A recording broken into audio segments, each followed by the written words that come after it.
Assalamualaikum warahmatullahi wabarakatuh. Pagi ini kita bertemu kembali dalam Rahmat Bakri Official. Tapi pagi ini saya tidak sendiri seperti biasa. Saya sedang bersama dengan Dia Anisha Aprilia, salah seorang mahasiswa Fakultas Hukum Universitas Tadulako. Dia minggu lalu bersama dengan rekannya Carlitos Immanuel. Halo Carlitos, dari Fakultas Ekonomi juga di UNTAD Universitas Tadulako, menjadi juara di event National University Debating Championship NUDC yang diselenggarakan oleh Pusat Prestasi Nasional. Mungkin kesempatan ini dia akan berbagi dengan kita semua, terutama mahasiswa Universitas Tadulako, tentang kegiatan yang baru saja dia ikuti. Silakan dia, silakan. Ya, jadi kemarin saya sempat mengikuti lomba National University Debating Championship atau NUDC yang dilaksanakan oleh Pusat Prestasi Nasional atau Puspresnas. Ini merupakan suatu event nasional, yaitu debat bahasa Inggris yang melibatkan kurang lebih 114 universitas lainnya seluruh Indonesia yang kemudian memperdebatkan isu-isu yang sedang ada di masyarakat sekarang dengan menggunakan bahasa Inggris. Seperti itu, Pak. 100 universitas ya? Iya. Berarti Anda masuk ke 4 besar kalau tidak salah. Iya, 4 masuk besar ke grand finalnya ya. Kira-kira untuk sampai ke tahap 4 besar di grand final itu seperti apa proses yang Anda lewati? Ya, sebelum pada saat mengikuti babak pertamanya itu merupakan babak eliminasi. Jadi dia ada 6 prelim, yaitu babak eliminasi. Kemudian setelah itu kita dinyatakan lolos ke babak octofinal. Kemudian setelah itu kita dinyatakan lolos lagi ke quarter, maju ke semifinal, dan akhirnya sampai ke grand final. Jadi ada lumayan banyak rounds yang kita lewati sebelum masuk ke grand final, Pak. Dari satu rounds ke rounds yang lain itu kira-kira persiapan Anda seperti apa? Ya, tentunya kalau di antara rounds itu kan biasanya jedanya hanya 1 jam. Jadi persiapannya tidak bisa terlalu banyak. Persiapan yang harus dilakukan itu adalah jauh sebelum lomba itu dimulai. Jadi karena kebetulan pengumuman utusan dari Universitas Tadulako itu sudah ada sebulan sebelum lomba tersebut dilaksanakan. Jadi bimbingan tersebut kita sudah lakukan sedemikian rupa sebulan sebelum lomba tersebut. Berarti persiapannya itu sebetulnya dari apa yang Anda sampaikan, kita harus bersiap bahwa dalam proses-proses perkuliahan itu memang kita harus belajar dan banyak membaca ya, tidak boleh instan, harus mungkin bulan depan saya akan debat, baru saya harus belajar keras, tidak bisa seperti itu ya? Iya Pak, betul sekali. Jadi ya pasti latihannya harus sangat dipacu 1 bulan sebelum lomba, apalagi ini debat itu sebenarnya keahliannya dapat diperoleh kalau kita semakin banyak berlatih. Jadi kuncinya itu hanya semakin banyak berlatih, gitu Pak. Oke, semakin banyak berarti kalau tidak salah pernah saya dengan beberapa teman di fakultas juga ikut saya mengantar waktu itu bersama Pak Wakil Dekan Bidang Kemahasiswaan Unpad di Bandung. Pada saat itu kalau tidak salah dia juga ikut kegiatan serupa ya untuk debat yang dilaksanakan oleh Badan Eksekutif Mahasiswa Universitas Pajajaran waktu itu. Iya. Berarti selain kegiatan-kegiatan itu, event-event apa saja yang dia sudah ikuti yang terkait dengan debat ini? Sebenarnya terkait dengan debat kalau di universitas itu baru mengikuti 3. Yang paling pertama itu adalah lomba di Pajajaran Law Fair yang tahun lalu, kemudian akhir tahun lalu juga sempat mengikuti debat hukum pemilu yang dilaksanakan oleh Bawaslu, tapi di situ tidak mendapatkan apa-apa, tidak menang. Kemudian ini event ketiga yang saya ikuti itu NUDC. Jadi untuk tingkat universitas sejujurnya baru 3 itu. Berarti di Bandung kemudian ada kegiatan yang debat yang dilaksanakan oleh Bawaslu dan sekarang ini NUDC ya. Dan alhamdulillah Anda masuk ke peringkat 3 dan insya Allah akan mewakili Indonesia di Korea Selatan.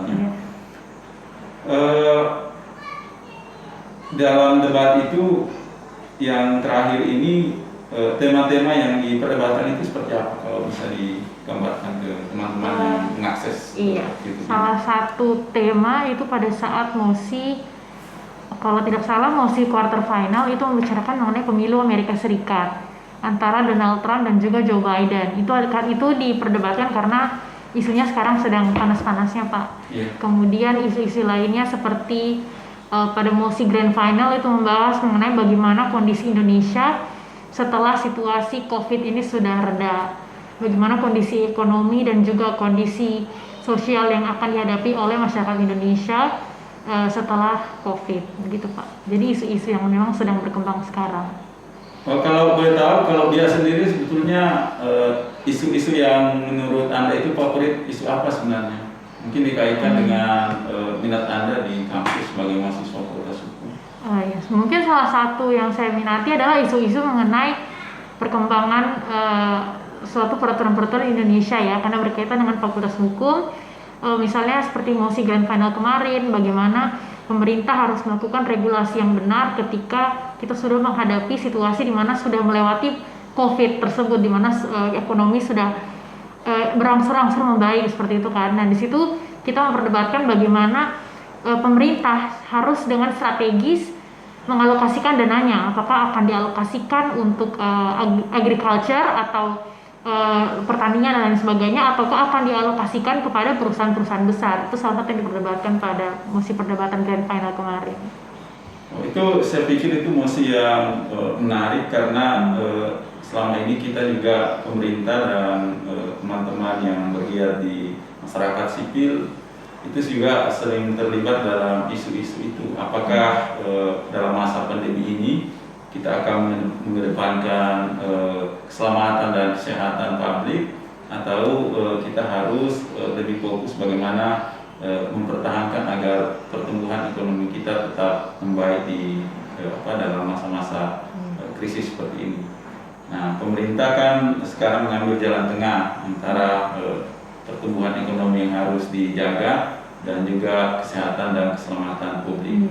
Tetapi kalau dihadapkan pada isu-isu harus memilih antara misalnya kesehatan atau perekonomian, kalau dia sendiri harus pilih yang mana? Sebenarnya pertanyaan susah sih, tapi mungkin lebih ke kesehatan ya, karena kalau ekonomi sebenarnya sesuatu hal yang bisa kita bisa berkembang suatu saat nanti. Kalau kesehatan kan itu berdampak pada kalau masyarakatnya tidak sehat, tingkat kematiannya tinggi, itu tidak bisa lagi dikembalikan Pak kondisinya. Jadi salah satu mungkin yang harus kita prioritaskan adalah kesehatannya dulu seperti itu. Karena mengingat juga mungkin kondisi ekonomi Indonesia masih bisa bertahan di kondisi ini, walaupun memang menurun tapi masih bisa lah untuk bertahan seperti itu Pak. Oke, jadi secara subjektif dia lebih pro kalau kita lebih mengedepankan isu-isu yang berkaitan dengan kesehatan. Iya. Tapi yang saya ketahui dalam debat itu pada para peserta diberikan mosi dan kita harus bisa membangun argumentasi dari sisi pro atau juga dari sisi kontra terhadap satu isu. Nah, kira-kira kalau tadi secara subjektif dia lebih mengedepankan isu-isu kesehatan. Kalau misalnya ini anggaplah ini debat, Anda harus berada di posisi yang harus lebih mengedepankan aspek ekonomi. Kira-kira bagaimana Anda membangun argumentasi yang sebaliknya? Itu menurutku itu tantangan yang terbesar kalau kita ikut debat ya, karena kita tidak bisa memilih. Kita harus pro atau kontra karena itu dibagi secara acak oleh panitianya. Tapi menurut saya solusi terbaiknya adalah sebelum itu kita harus baca banyak isu. Karena pasti kalau kita membaca di internet kayak media-media yang memberitakan mengenai itu atau media-media mengkritik kinerja pemerintah misalnya, dia pasti menyediakan dari dua sisi. Misalnya ada berita yang memposting sisi yang mendukung kesehatan dan ada juga berita yang memposting sisi yang mendukung ekonomi untuk terus ditingkatkan misalnya. Oleh karena itu sebelum kita lomba, seharusnya kita sudah membaca seluruh platform berita tersebut, baik yang mendukung kesehatan ataupun baik yang mendukung ekonomi, sehingga pada saat perdebatan nanti tidak diminta-minta kalau misalnya kita berdiri pada tim yang berlawanan dengan apa yang kita percayai misalnya, kita sudah setidaknya mendapatkan materi-materi debat tersebut gitu Pak. Berarti intinya kalau saya misalnya ikut debat itu tidak boleh baper ya? Iya. Artinya terlalu Tidak. fanatik dengan satu perspektif Iya. sehingga ketika harus dihadapkan pada perspektif yang lain kita tidak bisa move on dari apa yang kita yakini itu. Iya. Nah kira-kira mungkin itu tipsnya ya dia Iya. ikut debat seperti itu. Kemarin kalau yang persoalan ini Pilpres di Amerika ini kan sekarang juga masih dalam proses debat. Kemarin Trump dengan Joe Biden itu juga terlibat dalam debat, dan di Amerika itu kalau capres-capresnya berdebat, selain substansi debat mereka apa isinya, di situ juga publik Amerika itu menilai cara mereka mengelola emosi, termasuk cara berbusana para kandidat itu juga menjadi salah satu penilaian penting di publik Amerika. Nah, kira-kira kalau dia sendiri untuk ketika akan ikut debat misalnya, apa saja yang Anda persiapkan untuk ikut debat itu? Ya tentu belajar, mungkin juga harus suara ini harus dijaga jangan sampai kurang maksimal seperti apa dia. Yang pertama tadi kan soal materinya ya Pak ya, kita harus baca banyak. Kemudian yang kedua perlu juga ada latihan-latihan untuk speech atau menyampaikan pidato, karena itu sangat penting untuk memastikan kalau kita artikulasi berbicaranya atau pemilihan katanya dalam bahasa Inggris itu sudah benar. Kemudian kita juga perlu lancar dalam menyampaikan argumentasi tersebut, karena kalau tidak lancar kan pasti audiensnya atau jurinya tidak bisa menangkap salah satu argumentasi kita. Jadi selain materi perlu juga dilatih tentang kelancaran dan kefasihan kita dalam berbahasa Inggris gitu. Ya, ini kan Anda berdebat berbahasa Inggris ya. Jadi kalau kita misalnya orang Indonesia ini seperti saya, berarti kita harus berpikir dua kali. Berpikir dalam arti bagaimana kita mematahkan argumen lawan debat, dan tentu juga kita berpikir bagaimana dari bahasa Indonesia yang ada di pikiran kita itu kemudian kita harus dengan cepat itu harus diterjemahkan dalam bahasa Inggris. Nah, berarti Anda sejak kapan belajar bahasa Inggris? Kalau belajar bahasa Inggris dari SD kelas 3 sudah mulai privat bahasa Inggris begitu Pak.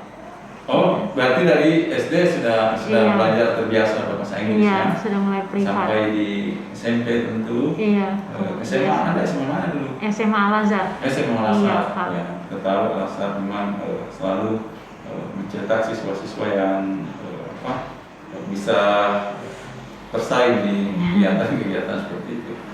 Nah, kemudian Anda masuk di Fakultas Hukum, dia Fakultas Hukum itu pilihan pertama atau jangan-jangan pilihan kedua? Pilihan pertama Pak. Pilihan pertama. Iya. Iya, jadi berarti pilihan pertama berarti memang betul-betul ingin belajar ilmu hukumnya. Iya. Dan dalam proses debat ini saya pikir kurikulum kita di Fakultas Hukum dengan mata kuliah yang diajarkan di program studi ilmu hukum itu, saya kira itu sangat membantu dalam debat-debat dengan tema-tema atau mosi yang ditawarkan oleh penyelenggara, karena saya pikir semua tema itu pasti ada kaitannya dengan masalah-masalah hukum. Nah, kira-kira seperti apa itu Anda aktif di Fakultas Hukum, belajar satu mata kuliah dengan mata kuliah yang lain, apakah itu berguna dalam kegiatan-kegiatan Anda? Iya, tentunya berguna ya. Salah satu yang saya sangat rasakan itu adalah mata kuliah hukum pidana. Di situ mengajarkan tentang motivasi-motivasi seseorang atau apa yang menyebabkan seseorang itu melakukan tindak pidana. Ada mens rea, kemudian ada faktor-faktor lainnya.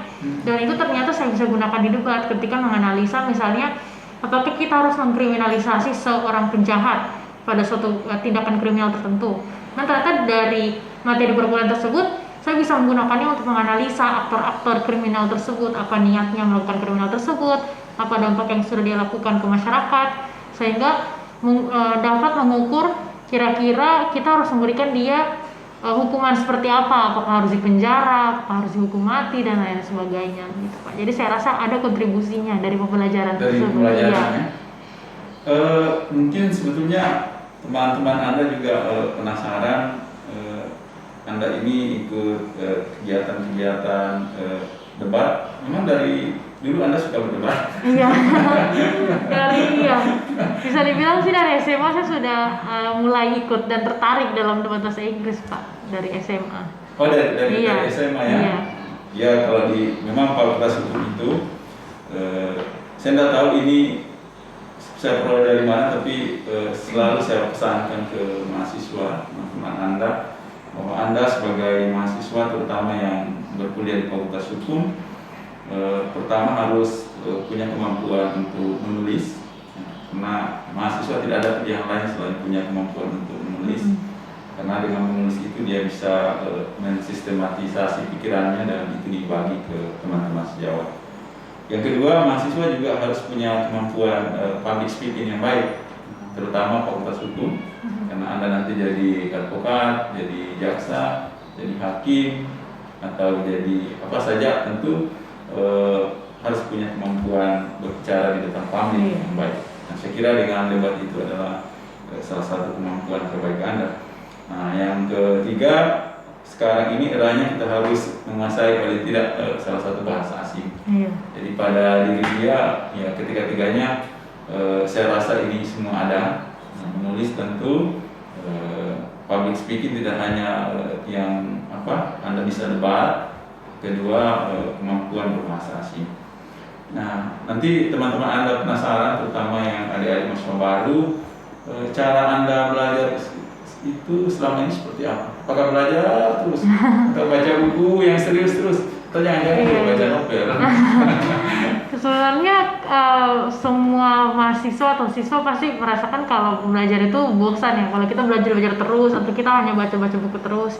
Jadi selama ini saya mencoba mencari cara untuk menikmati proses pembelajaran tersebut. Misalnya ketika saya harus research atau harus mencari informasi tentang suatu mosi, misalnya mosi perdebatan, saya tidak hanya membaca dari berita-berita atau platform-platform media lain yang menyediakan info berupa tulisan, tapi untuk menghilangkan rasa kejenuhan dalam belajar itu saya juga mencari platform melalui YouTube. Jadi video-video yang menjelaskan tentang isu yang sedang saya cari. Karena kalau mendengarkan dari YouTube dan misalnya melihat animasi-animasi yang ditampilkan itu menjadi sedikit ringan pembahasan yang kita sedang cari dibandingkan kita membaca dengan tulisan. Jadi selama ini sih belajarnya mencari-cari saja Pak, kira-kira jalan bagaimana yang tidak membuat saya jenuh. Apakah saya harus nonton dari YouTube atau apakah saya harus baca dari buku atau dari internet gitu Pak? Iya, membaca dan menonton. Iya. Ya, itu kan yang belajar juga sebetulnya. Iya. Jadi membaca dari internet juga, di Twitter itu kan sangat banyak Iya. pelajaran yang bisa kita petik di situ. Yang saya ingin tanya, selain belajar dan belajar itu kegiatan-kegiatan lain mungkin Anda juga main game ya? Iya, pasti ada main HP-nya. Di media sosial juga aktif? Aktif. Di mana? Di platform mana? Di Instagram, aktif juga di Di Instagramnya? Iya. Coba disebutkan supaya follow ya Instagramnya dia. Iya. Ya, silakan apa Instagramnya? @diah_anissa_apr. Dia Anissa APR. Jangan lupa di follow ya. Nanti dari dia teman-teman mahasiswa bisa share dengan dia tentang pengalaman mungkin terkait dengan apa yang bisa dikembangkan sebagai mahasiswa. Karena sayang sekali kalau waktu kita mahasiswa itu terlewatkan tanpa prestasi, terlewatkan dengan sesuatu yang berjalan linear, tidak ada yang bisa kita kembangkan di masa-masa berkuliah ini. Karena ini proses yang hanya sekali dan tidak akan terulang lagi. S1 itu tidak sama dengan S2, tidak sama dengan S3. Nah, oleh karena itu jangan berharap bahwa nanti saya S2 baru berprestasi. Tidak. Nah, sekarang mungkin Anda kuliah di strata 1, manfaatkan momen ini dengan sebaik-baiknya. Karena tidak semua teman-teman Anda itu berkesempatan untuk kuliah di perguruan tinggi. Kemudian saya ingin tanya, kalau di kampus itu mata kuliah favorit Anda itu mata kuliah apa sebenarnya? Tata negara kah? Pidana kah? Kalau saya administrasi negara. Iya. Kalau saya kebetulan semester ini kan sudah ambil konsentrasi Pak. Iya. Saya ambil HI. Jadi tertarik dengan mata kuliah yang berkaitan dengan HI. Hukum internasional ya? Iya, hukum internasional. Oke, jadi saya kira Anda punya modal untuk itu, Anda punya kemampuan bahasa asing. Nah sekarang juga kan kita kembangkan yang namanya yang dikembangkan oleh Mas Menteri itu Kampus Merdeka ya. Anda punya mahasiswa sekarang, Anda punya hak yang bisa difasilitasi oleh universitas di mana Anda kuliah, bahwa kalau Anda ingin melakukan kuliah mandiri di luar fakultas, bahkan di luar universitas, itu sekarang diberikan hak kepada mahasiswa untuk memanfaatkan fasilitas itu. Nah, nanti dihargai sama dengan Anda kuliah di kampus. Nah, kira-kira kalau kesempatan itu ada, Anda kalau diberikan kesempatan kuliah di luar kampus itu kira-kira mau di mana? Magang di di LSM internasional, atau di korporasi internasional, atau malah Anda ingin pergi di desa, tinggal di sebuah desa, memberikan pengabdian kepada masyarakat, membangun menjadi inspirasi bagi anak-anak yang selama ini tidak pernah sekolah. Iya. Sebenarnya kalau dibilang sih dua-duanya mau ya Pak, mau juga bisa magang misalnya di Kementerian Luar Negeri, atau magang-magang di LSM internasional, atau NGO kan. Tapi di satu sisi juga pastinya mau mengabdi dan mengajarkan masyarakat misalnya dengan kemampuan yang saya miliki, misalnya berbahasa Inggris, kemudian mengajarkan anak-anak yang tidak dapat bersekolah, mengajarkan bahasa Inggris dan sebagainya. Jadi saya rasa itu diseimbangi saja sih Pak, karena sebenarnya jujur saya juga mau melakukan dua hal tersebut, mau mengabdi tapi mau juga mencoba mencari pengalaman di magang di NGO misalnya, atau di LSM gitu. LSM internasional ya. Nah itu Anda tadi sebut Kementerian Luar Negeri. Seingat saya pernah Kementerian Luar Negeri itu datang di kampus kita di Unpad.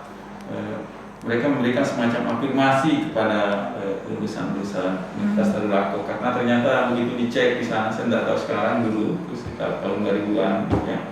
Ternyata dari sekian perguruan tinggi itu Universitas Tadulako belum ada alumni yang bekerja di Kementerian Luar Negeri. Nah, pada saat itu mereka datang memberikan fasilitas. Nah, cuma yang dicari itu dari Fakultas Hukum dengan dari Fakultas Sosial dan Politik yang terkait dengan tugas-tugas Kementerian Luar Negeri.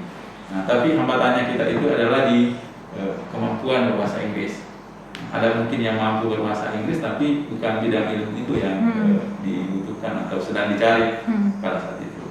Nah, mudah-mudahan Anda ini menjadi salah satu alumni Universitas Tadulako nanti yang mungkin bisa berkontribusi, bisa bekerja di Kementerian Luar Negeri itu seperti kita ya, insya Allah. Untuk sesi pertama ini kita sudah sampai di sini.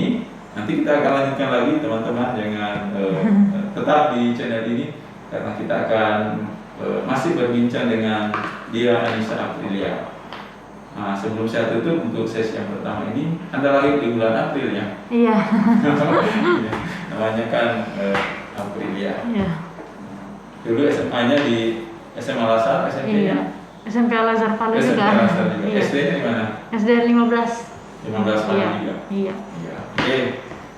Jangan tetap di channel ini bersama saya Rahmat Bakri Official. Kita akan kembali setelah ini.